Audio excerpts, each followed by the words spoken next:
അണ്ണാ അവന്മാര് വരുന്നുണ്ട്. ആരെ? ആ ബാക്കിയുടെ ഗുണ്ടകള്. അവന്മാർ ഒരു കൂട്ടം ആളുകളുണ്ട്, കൈ നിറയെ ആയുധങ്ങളും. അണ്ണൻ ഇവിടെ ഉണ്ടെന്ന് അവന്മാർ അറിഞ്ഞതാ തോന്നുന്നേ. പിന്നിലൊരു വാതിലുണ്ട്, അതുവഴി പോയിക്കോളൂ. വേണ്ട, ഒളിച്ചോടി ഞാൻ മടുത്തു. ഇനി വയ്യ. എന്നെ കിട്ടിയില്ലെങ്കിൽ അവർ ഈ തെരുവ് മുഴുവൻ തല്ലിപ്പൊളിക്കും. എന്നെ ഒളിപ്പിച്ചതിന് ഈ പാവം പെണ്ണുങ്ങളെ അവർ ഉപദ്രവിക്കും. ചേച്ചി ഉൾപ്പെടെ. ഹരി, ഈ നിലയിൽ ഒന്നും പറയണ്ട,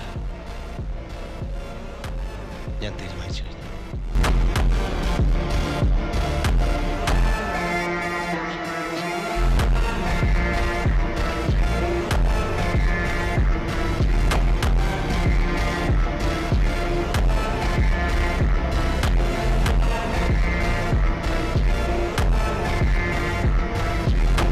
नाम हरे है।